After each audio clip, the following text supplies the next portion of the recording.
Rethinking Modernism, Revising Functionalism. McCoy thinks about how her work is shaped, how it will be viewed, and how she can challenge her viewers to interpret her work in different ways. Other than that, when thinking about her design, she goes back to her early days.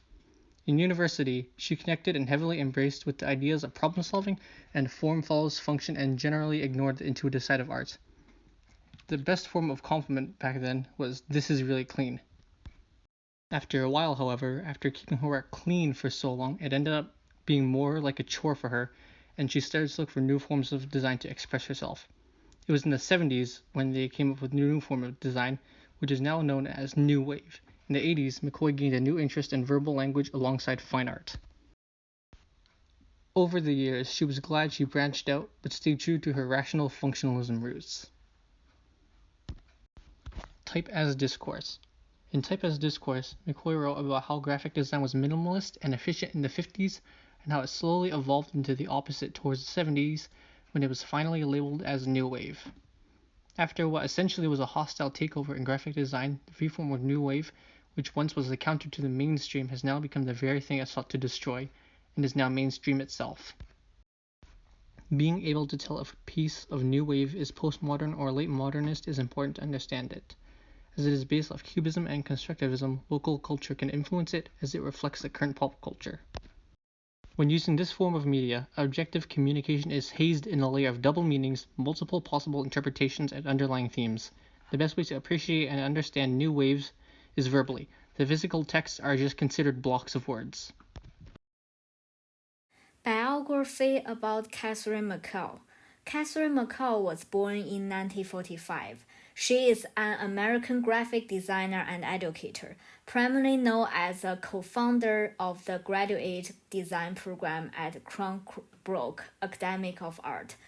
Together with her husband, Michael McCoy, she raised a generation of designers using informal and innovative teaching methods. In the middle of 1960s, she had the opportunity to learn graphic design from real Swiss, then have her junior design work critiqued by the master of the Helvetica and the Grid. She was able to pursue clients to give up their hold on Swiss and to embrace rationalist modernism in graphic design. In 1971 to 1995, Catherine chaired the Cranbrook Academy of Art graduate design program. By the 1980s, the program had established itself as one of the most innovative in American design education. Catherine and Michael reversed the design program at the Cranbrook Academy of Art. Instead of deadlines and conventional exams, they offered experimentation, self-evaluation, and weekly critiques. In 1980s, an exhibition on Cranbrook and its major impact on American design began to tour across USA and European museums, with a category co-authorized by Institute of Arts and the Met. In the middle 1980s at Cranbrook, Catherine, they found a new interest in verbal language in graphic design. Response to the text. I'm deeply impressed by the historical changes of typography in recent decades and how modern typography has emerged after so many evolutions. It is a good thing to know the exact development of typography. I think of the relationship between advertising and graphic design. There is a certain difference between the two. On the surface, they all use fonts, images, publications, websites, and logos in the form of occupying the market and marketing products.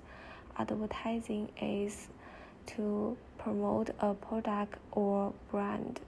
Combined with advertising media, advertising elements are expressed through images, text, colors, layouts, and graphics. Graphic design is a production process. The purpose of creation is expressed through professional skills in typography, visual arts, layouts, etc., and the ultimate purpose is work. Casey describes the factors that influence her in graphic design. Behind these factors are personal values and ethics. These may have more impact than those superficial factors. Personal factors will form their own design style. The establishment of design style is formed in long-term design practice activities, which shows that designers have their own understanding and choices of design elements.